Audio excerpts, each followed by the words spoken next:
Guys, welcome to my channel study with Aarohi. सो आज हम पढ़ेंगे साइंस का चैप्टर नंबर 1 एनसीईआरटी बुक से केमिकल रिएक्शन एंड इक्वेशन। तो हम फर्स्ट चैप्टर स्टार्ट करते हैं। केमिकल रिएक्शन, पहले तो हम ये जानेंगे कि केमिकल रिएक्शन क्या होता है। Chemical reaction are the process in which new substances with new properties are form. Chemical reaction वह प्रक्रिया होती है, वह प्रोसेस होता है जिससे न्यू सब्सटेंस बनते हैं। Which substance, it is a process which one or more substance form new substance and it can not be reverse by physical method. मतलब इसके कहने का ये मतलब है कि केमिकल रिएक्शन जो होता है वो केमिकल रिएक्शन वह प्रक्रिया है दो या दो से ज़्यादा सब्सटेंस मिलकर के जो नई प्रॉपर्टीज़ बनाते हैं, नई फॉर्म्ड होता है, उसे ही नया सब्सटेंस फॉर्म्ड होता है, उसे ही हम केमिकल रिएक्शन कहते हैं। So, during a chemical reaction, atoms of one element do not change into those of another element. Only one rearrangement of atoms takes place in a chemical reaction.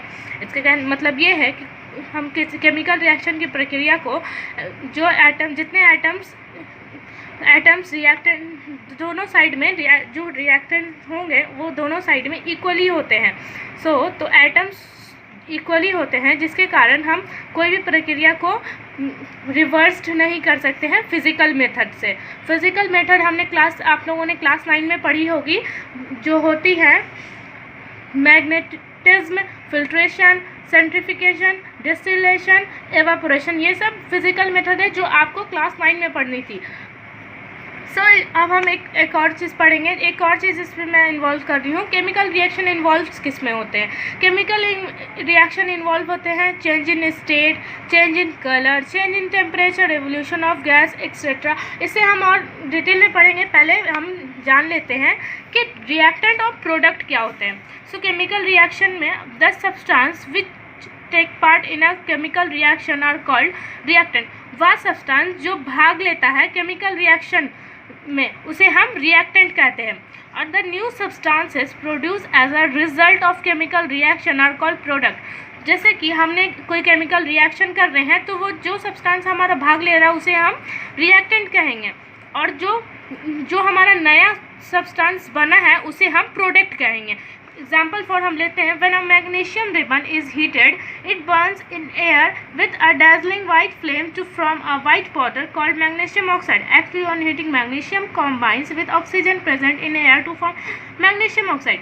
So हुआ ये कि जब हमने magnesium और oxygen को air के contact में ला के हीट किया तो क्या हो गया कि ये दोनों को हीट किया तो हमारा क्या बन गया? Magnesium oxide. ये मैग्नीशियम और ऑक्सीजन क्या हो गए हमारे? ये दोनों केमिकल रिएक्शन में भागीदारी ले रहे हैं, तो मतलब ये हमारा पूरा हो गया रिएक्टेंट। और ये जो हमारा रिजल्ट बन करके आया इसे हम कहेंगे प्रोडक्ट। और देखो, जो दो सब्सटेंस होते हैं एटम, उनके बीच में हमें प्लस का साइन देना होता है। अगर दो से ज़्यादा भी होंगे, जितने भी होंगे उनमें हम सब प्लस का साइन देंगे। अगर हमारे प्रोडक्ट साइड में भी दो से ज़्यादा हमारे सब्सटेंस होंगे तो उसमें भी हम प्लस का साइन देंगे। और हम इसमें बीच में एक प्रोडक्ट, रिएक्टेंट और प्रोडक्ट के बीच में एक एरो देते हैं। एरो जब हम देते हैं तो एरो की हेड जो होता है, हेड की तरफ हमारा होता है प्रोडक्ट और टेल की तरफ हमारा होता है रिएक्टेंट। इस बात को ध्यान रखेंगे कि इस रिएक्टेंट और प्रोडक्ट में हमें ज़्यादा कंफ्यूज नहीं होना है। बस सिंपल सी बात है कि अगर ये जो एरो है हमारा वो कैसे डाला गया। अगर हमने एरो दिया तो एरो की हेड की तरफ हो गया हमारा प्रोडक्ट, टेल की तरफ हो गया हमारा रिएक्टेंट। ये एक ईजी बात थी तो हमने इसे समझ ली। अब हम एक और चीज़ इसके आगे पढ़ेंगे। The burning of magnesium in air to form magnesium oxide is an example of a chemical reaction. जैसे कि मैग्नीशियम को हमने बर्न करके, जला करके फॉर्म किया मैग्नीशियम ऑक्साइड, ये एक एग्जाम्पल हो गया। जैसे कि मैंने बताया, ये एक एग्जाम्पल हो गया हमारा केमिकल रिएक्शन का, कि कैसे हम रिएक्टेंट को हमने मैग्नीशियम और ऑक्सीजन को एक तो साथ में रिएक्ट करवा करके हमने प्रोडक्ट में क्या बना दिया? मैग्नीशियम ऑक्साइड बना दिया। तो हम इसके आगे पढ़ते हैं।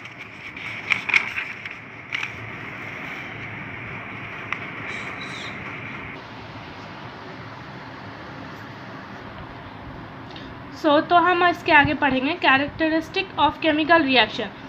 केमिकल रिएक्शन के कैरेक्टरिस्टिक। कौन सा रहता है। तो इसमें क्या कह रहा था, the important characteristics of chemical reaction are evolution of gas, formation of precipitate, change in colour, change in temperature and change in state. यही सब हमारे ये रहते हैं कैरेक्टरिस्टिक ऑफ केमिकल रिएक्शन। मतलब कि ये किस कैरेक्टर में चेंज होंगे, गैस के कैरेक्टर में, कलर में, टेम्परेचर बढ़ जाएगा, इनका स्टेट कुछ और हो जाएगा, इस सब को। तो हम इसे डिटेल में थोड़ा सा जान लेते हैं। Evolution of gas, some chemical reaction are characterised by evolution of a gas. The chemical reaction between zinc and dilute sulphuric acid is characterised by the evolution of hydrogen gas. मतलब कि जब हम कुछ केमिकल रिएक्शन ऐसे होते हैं जिन्हें हम कैरेक्टराइज करवाते हैं एवोल्यूशन ऑफ गैस से। मतलब कि जैसे कि एक एग्जांपल है एक केमिकल रिएक्शन है जिंक और डाइल्यूट सल्फ्यूरिक एसिड को जब हम इन दोनों को रिएक्ट करवाते हैं तो इसमें क्या होता है कि हमारा एवोल्यूशन ऑफ गैस होता है, हमारा गैस बनता है, हाइड्रोजन गैस बनता है। तो यहाँ पे क्या हुआ, हमारे गैस का एवोल्यूशन ऑफ गैस का हुआ। तो हमारा एक कैरेक्टराइज क्या पता चले कि हमारा कौन सा स्टेट में अपने ये दिखा रहा है, गैस एवोल्यूशन ऑफ गैस हुआ, गैस का बनना। और फिर इसका एक और एग्जांपल है the chemical reaction between sodium carbonate and dilute hydrochloric acid. इन दोनों को भी बुलाएंगे तो हमारा इन दोनों को जब हम रिएक्ट करवाएंगे तो हमारा क्या बनेगा, फिर हमारा कार्बन डाइऑक्साइड गैस बनेगा। ये एक तरह का ये गैस बन गया। तो हमने क्या देखा कि एवोल्यूशन ऑफ गैस में हमारे कैरेक्टराइज जब दो सब्सटेंस को हम जब रिएक्ट करवाते हैं एक दूसरे के साथ तो हमारा जब गैस बनता है या रिलीज होता है उसे एवोल्यूशन ऑफ गैस होता है। तो इसी प्रक्रिया ये कैरेक्टराइज्ड हो गया केमिकल रिएक्शन का। तो हमने कैरेक्टराइज्ड ऑफ केमिकल रिएक्शन का फर्स्ट पढ़ लिया, एवोल्यूशन ऑफ गैस। अब हम पढ़ेंगे फॉर्मेशन ऑफ प्रेसिपिटेट। फर्स्ट बात हम ये जानें कि प्रेसिपिटेट क्या होता है। प्रेसिपिटेट वो होता है जब हम किसी सब्सटेंस को वाटर में सॉल्यूबल करते हैं, मिलाते हैं, जो इनसॉल्यूबल सब्सटेंस होता है उसे ही हम प्रेसिपिटेट कहते हैं। इसका एक एग्जाम्पल भी ले लेते हैं हम और एक डेफिनेशन लेते हैं। Some chemical reaction are characterised by the formation of a precipitate. कुछ केमिकल रिएक्शन में क्या होता है, जब उनका कैरेक्टराइज्ड क्या बन जाता है कि उनके फॉर्मेशन होने में हमारा प्रेसिपिटेट बन जाता है। मतलब कि कुछ सब्सटेंस ऐसे होते हैं जो वाटर में इनसॉल्यूबल होते हैं, नहीं घुल पाते हैं, उन्हें ही हम प्रेसिपिटेट कहते हैं। For example, when potassium iodide solution is added to a solution to lead nitrate, then a yellow precipitate to lead iodide is formed। क्या हुआ कि हमने जब पोटेशियम आयोडाइड को लीड नाइट्रेट में डाला तो ये फॉर्म्ड हो गया, तो येलो प्रेसिपिटेट फॉर्म्ड हो गया। मतलब the chemical reaction between potassium iodide and lead nitrate is characterised by the formation of a yellow precipitate of lead iodide. मतलब कि जब हमने पोटेशियम आयोडाइड और लीड नाइट्रेट को जब हमने सब्सटेंस को रिएक्ट करवाया तो हमारा कैरेक्टराइज क्या हो गया, formation of a yellow precipitate. ये जो सब्सटेंस घुला नहीं इसे ही हम क्या कहेंगे, प्रेसिपिटेट कहेंगे। तो मैंने पहले आपको बताया था कि प्रेसिपिटेट का मतलब होता है, प्रेसिपिटेट का मतलब होता है, इसका सिंपल सा एक डेफिनेशन लिख सकते हैं आप कि precipitation is the formation of an insoluble product. ठीक है, बस सिंपल सी बात थी। अब हम इसके आगे चेंज इन कलर का पढ़ेंगे। चेंज इन कलर कैरेक्टराइज का थर्ड वाला पढ़ेंगे। तो चेंज इन कलर, जब हम किसी भी एक से ज़्यादा सब्सटेंस को रिएक्ट करवाते हैं और उनका कलर चेंज होता है, मतलब कि रिएक्टेंट साइड कुछ होता है, प्रोडक्ट साइड कुछ और हो जाता है, तो उसे हम क्या कहते हैं, चेंज इन कलर। तो इसका डेफिनेशन ले लेते हैं। Some chemical reaction are characterised by a change in colour. मतलब कुछ केमिकल रिएक्शन में कैरेक्टराइज्ड हो जाता है चेंज इन कलर। इसका एग्जांपल ले लेते हैं। The chemical reaction between citric acid and purple coloured potassium permanganate solution is characterised by a change in colour from purple to colourless. होता क्या है, जब हम केमिकल रिएक्शन में जब सिट्रिक एसिड और पर्पल कलर के पोटेशियम परमैंगनेट सॉल्यूशन को रिएक्ट करवाते हैं तो उसका कैरेक्टराइज क्या होता है, वो चेंज इन कलर हो जाता है, उसका कलर चेंज हो जाता है। उसका कलर पहले क्या था, पर्पल था, तो वो पर्पल से कलरलेस हो जाता है। ये एक चेंज इन कलर का हमारा एक एग्जाम्पल हो गया। अब हम पढ़ेंगे चेंज इन टेम्परेचर। तो हम लोग कैरेक्टराइज्ड के फोर्थ ऑप्शन पे चेंज इन टेम्परेचर। टेम्परेचर का तो हम लोग सिंपल सा मीनिंग जानते हैं, तापमान का बदलना, या ना तो बहुत ज़्यादा बढ़ जाना या ना तो घट जाना। Some chemical reaction are characterised by change in temperature, मतलब कुछ केमिकल रिएक्शन में कैरेक्टराइज्ड क्या हो जाता है, वो उसका जो टेम्परेचर है वो बदल जाता है, या ना तो बहुत ज़्यादा बढ़ जाता है या ना तो बहुत घट जाता है। सो इसके लिए हम एक एग्जांपल लेते हैं। The chemical reaction between quicklime and water to form slaked-lime is characterized by change in a temperature which is rise in temperature. तो हम इसमें एक ये एग्जांपल दिखा देती हूँ। क्या होता है कि हम लोग जब एक क्विक लाइम लेते हैं, क्विक लाइम क्या होता है, कैल्शियम ऑक्साइड होता है, ठीक है। हार्ड ग्लास बीकर में लिए क्विक लाइम लिए, जब हम उसमें स्लेक लाइम मिलाते हैं तो उसका जो टेम्परेचर है वो राइज हो जाता है। तो इससे हमको क्या पता चला कि जब हम लोग की बहुत सारी चीज़, कुछ में हमने देखा कि कुछ इनसॉल्युबल था, कुछ का कलर बढ़ जा रहा था, कि कुछ गैस प्रोड्यूस कर रहे थे, और कुछ हीट या ना तो मतलब कि टेम्परेचर में चेंज इन टेम्परेचर में या ना तो टेम्परेचर राइज हो जाएगा या तो डाउन हो जाएगा, मतलब बहुत ज़्यादा बढ़ जाएगा या कम हो जाएगा। सो इसका हम अब फिफ्थ वाला पार्ट पढ़ेंगे, चेंज इन स्टेट। अब चेंज इन स्टेट, तो some chemical reaction are characterised by change in, कुछ केमिकल रिएक्शन जो कैरेक्टराइज्ड होते हैं चेंज इन स्टेट से, जैसे कि the combustion reaction of candle wax is characterised by change in the state from solid to liquid and gas, because wax is a solid and water formed by the combustion of wax is a liquid at room temperature where carbon dioxide produced by the combustion of water। मतलब जब हम combustion reaction जो candle wax होता है characterise change in state करता है, वो क्या होता है, कभी सॉलिड से लिक्विड से गैस हो जाता है। There are some chemical reaction which can show more than one characterised. ये सब जो हमारा केमिकल रिएक्शन है ये हमें दर्शाता है कि कैसे बहुत सारे केमिकल रिएक्शन में बहुत सारे कैरेक्टरिस्टिक्स होते हैं। सो अब हमने ये सब पढ़ लिया। अब हम जानेंगे केमिकल इक्वेशन को। अब chemical equation, the method of representing a chemical reaction with the help of symbols and formula of substance involved in it's known as a chemical equation। तो जो ये सब जो मैं मेन चीज़ें दिखा रही हूँ आपको, जो ब्लैक लाइन जो मैंने पढ़ा रही है, ये आपके लिए नोट्स के काम आएंगे। ये आप नोट्स, इसको वीडियो स्टॉप करके आप नोट्स भी लिख सकते हैं, क्योंकि ये एक नोट्स ही है। मैंने इसे रेफरेंस की बुक में इसलिए मैं इसे पढ़ा रही हूँ ताकि आपको अच्छे से समझा सकूँ और आपके लिए नोट्स भी प्रोवाइड कर सकूँ। तो हम कहाँ पर थे, केमिकल इक्वेशन। वो केमिकल इक्वेशन वो मेथड होता है जिसे हम दर्शाते हैं, रिप्रेजेंट करते हैं केमिकल रिएक्शन को, किसकी मदद से, सिंबल्स की मदद से। जैसे कि हम लोग हाइड्रोजन को H से, ऑक्सीजन को O2 से, इस टाइप से हम लोग रिप्रेजेंट करते हैं, उसे ही हम सिंबल्स कहते हैं। फॉर्मूला होते हैं और सब्सटेंस के जो, उसे ही हम इन्वॉल्व कर देते हैं, उसे ही हम कहते हैं केमिकल इक्वेशन कहते हैं।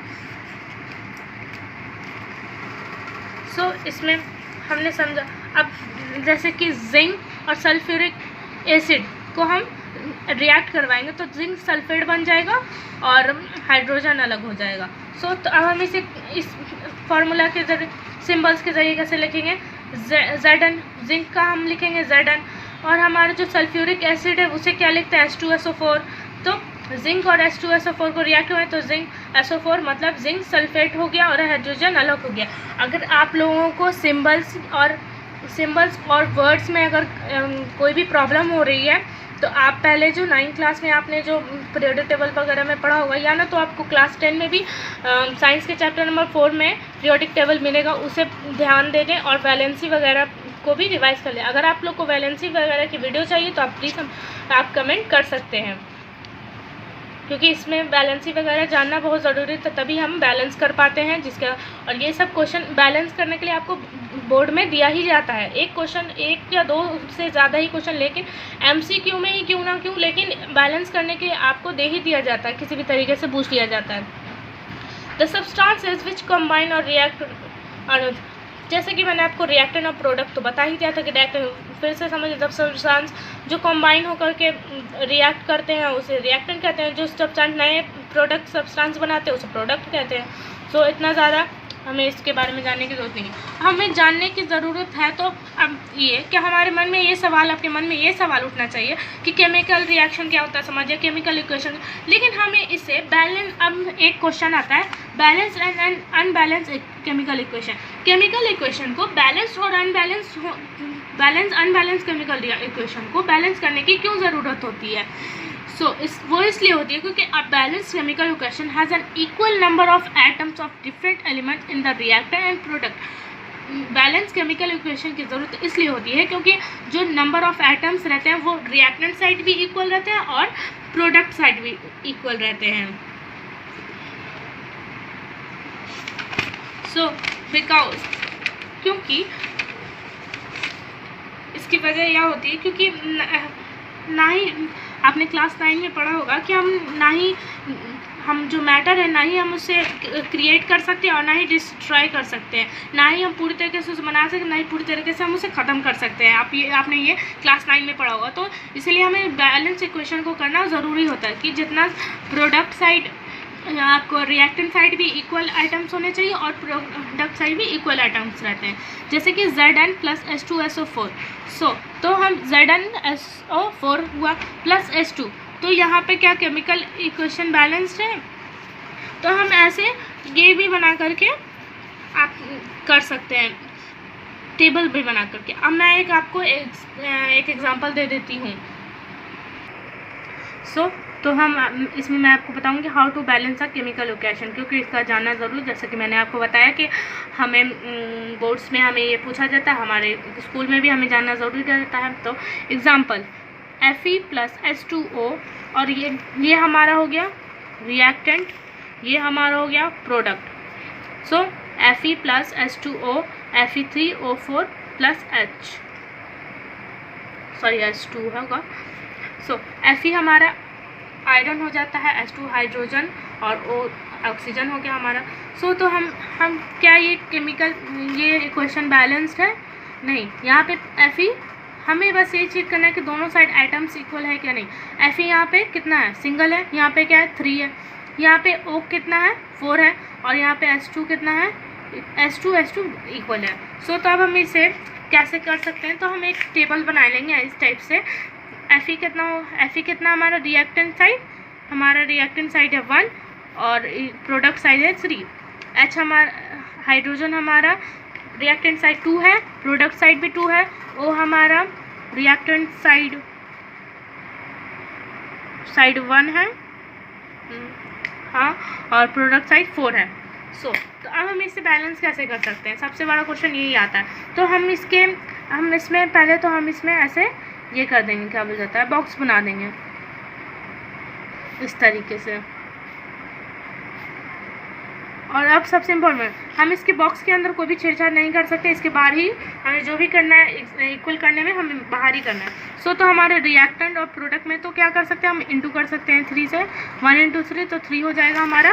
तो हम 3 को यहाँ पे लिख सकते हैं। प्रोडक्ट हमारे रिएक्टेंट साइड में कम था तो रिएक्टेंट साइड में हमने लिखा। अब H2 हाइड्रोजन तो दोनों साइड इक्वल है, तो इससे तो कुछ करने की ज़रूरत है नहीं।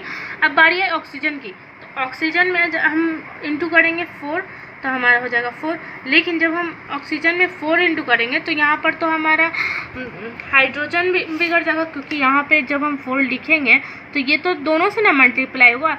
H4 तो हमारा O से मल्टीप्लाई होगा, O 1 है तो हमारा 4 हो जाएगा, लेकिन H2O से होगा तो यहाँ पर तो 4 हो जाएगा, तो हमारा यहाँ पे आ जाएगा 8।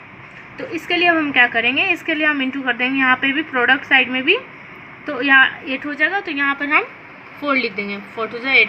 तो यहाँ पे हमारा केमिकल इक्वेशन बैलेंस्ड हो गया।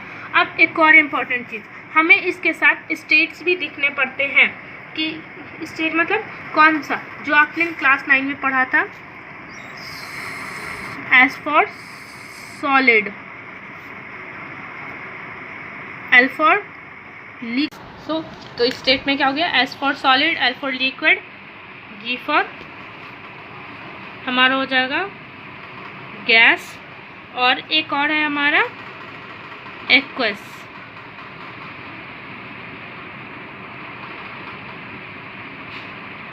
एक्वस हमारा क्या होता है, एक्वस वो होता है सॉल्वेंट इन वाटर। वो सब्सटेंस जो पानी में घुलता है उसे ही हम सॉल्वेंट इन वाटर कहते हैं, मतलब एक्वस कहते हैं। तो अब हम इसका स्टेट भी लिखेंगे। तो हमारा Fe क्या हो गया, तो हम इसे लिखेंगे 3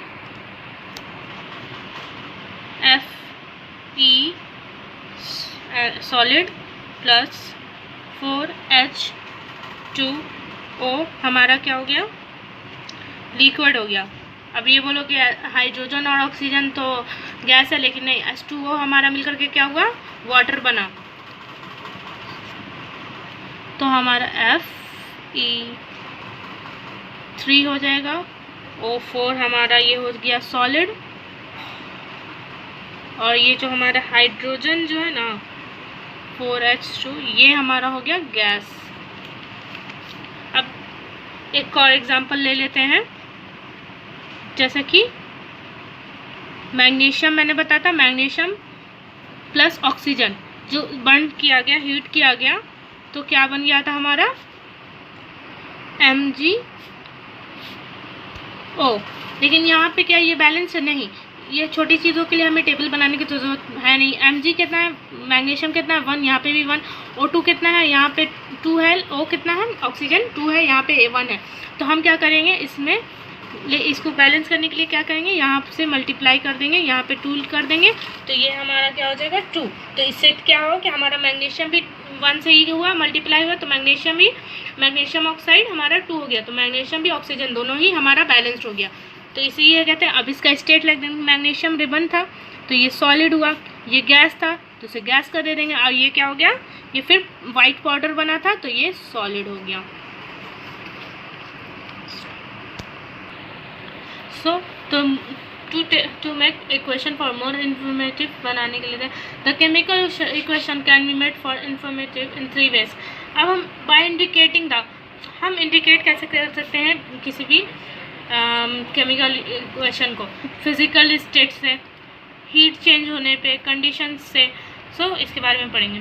to indicate the physical states of reactant and product in an equation, किसी भी केमिकल इक्वेशन को इंडिकेट करने के लिए फिजिकल स्टेट में, रिएक्टेंट और प्रोडक्ट में हम क्या कर सकते हैं, जैसा कि मैंने आपको बताया कि सॉलिड, लिक्विड, एक्वस, गैसेस, यही हमारा हो गया physical state. Solid for symbol S, liquid S, aqueous का AQ।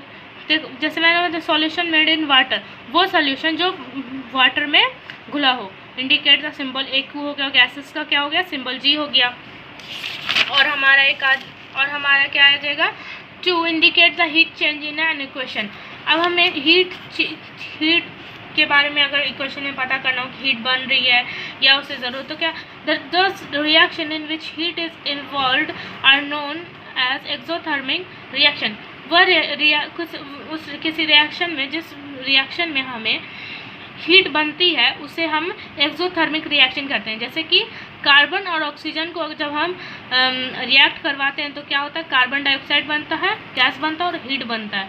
जैसे कि कोल को जब हम बर्न करते हैं, जलाते हैं ऑक्सीजन के प्रेजेंट में, तो क्या हो जाता है हमारा, कि इसमें तो गैस तो बनती ही है, कार्बन डाइऑक्साइड गैस बनती है और हीट भी बनती है। सॉरी। अब हमारा एक और है, the reaction in which heat is absorbed are known as endothermic reaction. Endothermic reaction का सिंपल सा एक ही बात रहता है, वह रिएक्शन जिसमें किसी एनर्जी की ज़रूरत हो, ऊर्जा की ज़रूरत है, जैसे heat energy, light energy, electricity energy, ये सारी थर्मल एनर्जी, ये सारी एनर्जी, जो एनर्जी का, ऊर्जा का इस्तेमाल होता है उसे ही हम एंडोथर्मिक रिएक्शन कहते हैं। एक एग्जांपल ये भी कि ऑल डिकम्पोजिशन रिएक्शन अभी हम पढ़ाएंगे तो उसमें क्या होगा, जितना भी डिकम्पोजिशन रिएक्शन के टाइप्स होते हैं वो एंडोथर्मिक रिएक्शन ही होते हैं। सो कैल्शियम, इसका कैल्शियम कार्बोनेट हीट किया तो कैल्शियम ऑक्साइड बना और कार्बन डाइऑक्साइड अलग हो गया। सो इसके अब हम इसके बारे में पढ़ेंगे। सो अब हमने केमिकल रिएक्शन क्या है, केमिकल इक्वेशन क्या पढ़ लिया। अब हम पढ़ेंगे types of chemical reaction. Some of the important types of chemical reaction आज कॉम्बिनेशन रिएक्शन होता है, decomposition reaction, displacement reaction, double displacement reaction and oxidation and reduction reaction. इन सभी को हम डिटेल वाइज लेते हैं और इनके combination reaction, Thus reaction in which two or more substance combine to form a single substance are called combination reaction. वह reaction वह प्रक्रिया जिसमें दो से ज़्यादा सब्सटेंस मिल करके कोई एक सिंगल सब्सटेंस बनाते हैं, जैसे कि A प्लस B मिल करके ये हमारा हो गया रिएक्टेंट और बनाता है C, तो ये क्या हो गया हमारा प्रोडक्ट हो गया, इसी हम कहते हैं कॉम्बिनेशन रिएक्शन। इसका एक एग्जांपल ले लेते हैं, जैसे कि हमने पहले बताया था मैग्नीशियम और ऑक्सीजन को मिला कंबाइन करते हैं तो क्या बन जाता है मैग्नीशियम ऑक्साइड, तो ये क्या हो गया हमारा कॉम्बिनेशन रिएक्शन का एक एग्जाम्पल हो गया। डिकम्पोजिशन रिएक्शन क्या होता है? The reaction in which a compound split up into two or more simpler substance are known as decomposition reaction। अब वह प्रक्रिया जिसमें कोई भी रिएक्शन एक रिएक्शन रिएक्ट होकर के दो या दो से ज़्यादा बन जाता है, सब्सटेंस में बढ़ जाता है, उसे ही हम डिकम्पोजिशन रिएक्शन कहते हैं। फॉर एग्जांपल के लिए एक छोटा सा, अब हमने ए को रिएक्ट करवाया तो हमारा क्या बन गया B प्लस C, ये हमारा क्या हो गया प्रोडक्ट, ये हमारा हो गया रिएक्टेंट। इसे हम डिकम्पोजिशन रिएक्शन एक एग्जांपल लेते थे। जब हम कैल्शियम कार्बोनेट को लाइमस्टोन इसे कहते हैं, जब हम इसे हीट करते हैं तो क्या हो जाता है कैल्शियम ऑक्साइड लाइम जो है वो अलग हो जाता है, कार्बन डाइऑक्साइड गैस अलग हो जाता है, ये एक डिकम्पोजिशन रिएक्शन का एग्जाम्पल हो गया। सो इसके कुछ टाइप्स भी होते हैं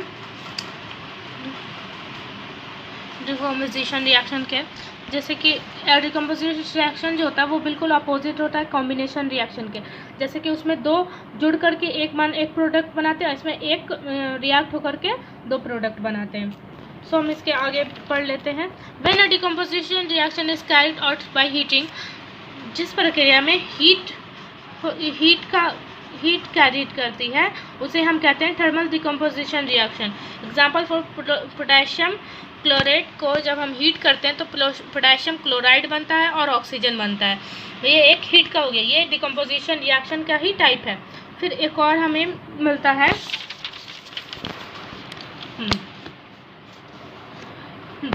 when electric current is pass through acidified water it decomposes hydrogen gas and oxygen, the reaction represent as, देखो in this decomposition reaction a single compound water split up into two or form simpler substance hydrogen and gas. This decomposition reaction takes place by the action of electricity, is it called electrolysis of water। मतलब वह प्रक्रिया जिसमें हम electricity का इस्तेमाल कर करके decomposition reaction को फॉलो करते हैं, जैसे कि H2O वाटर में जब हम इलेक्ट्रिसिटी पास करवाते हैं तो क्या हो जाता है हाइड्रोजन अलग गैस अलग हो जाता है, ऑक्सीजन अलग हो जाता है। जैसे कि ये आप देख सकते हैं कि जब हम हाइड्रोजन और ऑक्सीजन को जब ये कर जाते हैं तो पानी हमारा ऑक्सीजन और हाइड्रोजन है, जिसमें जब हम उसमें इलेक्ट्रिसिटी पास करवाते हैं तो हमारा हाइड्रोजन और ऑक्सीजन अलग हो जाता है। ये इसका दूसरा टाइप हो गया। तो ये डिकम्पोजिशन रिएक्शन का ये लास्ट एक और टाइप हो गया। We have just discussed the decomposition reaction which are caused by electric energy electricity. We will not describe some decomposition reaction which are by light energy, जैसे कि हमने हीट एनर्जी पढ़ा, थर्मल एनर्जी, इलेक्ट्रोलाइसिस और light energy के बारे में पढ़ेंगे। When silver chloride is exposed to light, it decomposes to form silver metal and chloride gas। जैसे कि सिल्वर क्लोराइड को जब हम लाइट में मतलब कि लाइट में रखते हैं तो सिल्वर में क्या होता है कि सिल्वर अलग हो जाता है, क्लोराइन अलग हो जाता है, क्लोराइन अलग हो जाता है। इसे ही हम लाइट एनर्जी कहते हैं, जिस लाइट एनर्जी से हमने इसे ऐसा इस्तेमाल किया। लेकिन अब ये लाइट एनर्जी इस्तेमाल कहाँ होती है? ये light energy black and white photography में इस्तेमाल होती है। अब हम पढ़ेंगे केमिकल रिएक्शन का third displacement reaction. Combination reaction पढ़ा, डिकम्पोजिशन रिएक्शन पढ़ा, अब डिस्प्लेसमेंट रिएक्शन पढ़ेंगे। This reaction in which one element takes the place of another element in a compound are known as displacement reaction. Displacement reaction क्या होता है कि जब ए और बी रिएक्ट, जैसे कि बी रिएक्ट किए, तो क्या हो गया कि जैसे कि ए और बी और सी के साथ जब रिएक्ट करें तो इसमें से जो क्या होता है कि अगर इसमें से ये ज़्यादा रिएक्टिव है तो ये क्या होगा, इसके साथ ऐड हो जाएगा, ये इसके साथ। जैसे कि क्या होगा डिस्प्लेसमेंट रिएक्शन में कि हम ये बी और सी मिल जाएंगे और हमारा जो ए है वो अलग हो जाएगा।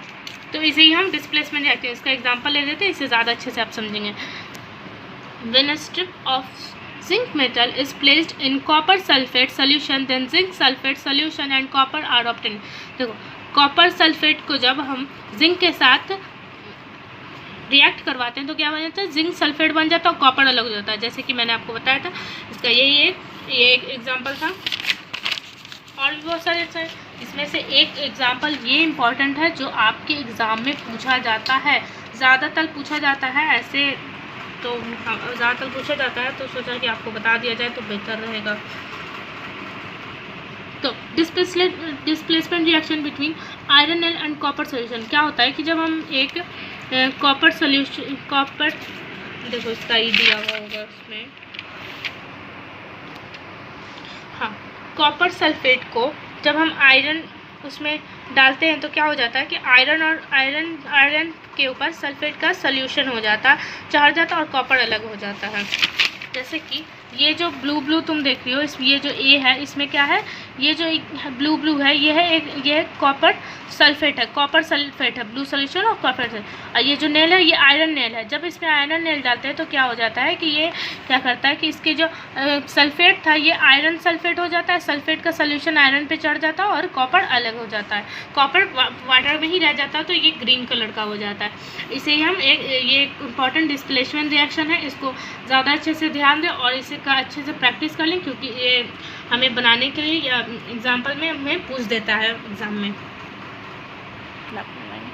अब हमारा केमिकल रिएक्शन का 4 है, डबल डिस्प्लेसमेंट रिएक्शन क्या होता है। This reaction in which 2 compound react by and chain exchange of ions to form 2 new compounds are called double displacement reaction. इसमें क्या होता है कि इसमें क्या प्रक्रिया होती है जिसमें दो कंपाउंड मिल करके, 2 या 2 से ज़्यादा कंपाउंड मिल करके अपने आयंस एक्सचेंज कर लेते हैं, उसे ही हम और न्यू कंपाउंड्स बना देते हैं, इसे हम डबल डिस्प्लेसमेंट रिएक्शन कहते हैं। मतलब कि जैसे इसमें क्या होता है कि ए और बी है और प्लस सी और डी है, ये हमारा क्या हो गया, रिएक्टेंट हो गया। हमारा प्रोडक्ट क्या बनाता है कि हमारा ए और डी एक हो जाता है और हमारा बी और सी ऐसे हो जाता है। इसका एक एग्जांपल ले लेते हैं। सिल्वर नाइट्रेट को जब हम सोडियम क्लोराइड में क्लोराइड से मिलाते हैं तो क्या बनता है, सिल्वर क्लोराइड बन जाता है और सोडियम नाइट्रेट बन जाता है। एक एग्जांपल था इसका। और इसमें एक पूछे जाने वाला एग्जाम में एग्जांपल है, क्लोराइड को जब हम सोडियम सल्फेट के साथ जब ये इम्पॉर्टेंट है तो इसलिए बता दें कि बेरियम क्लोराइड और सोडियम सल्फेट को जब हम लोग रिएक्ट करवाते हैं तो क्या होता है कि बेरियम सल्फेट बनता है और सोडियम क्लोराइड बनता है।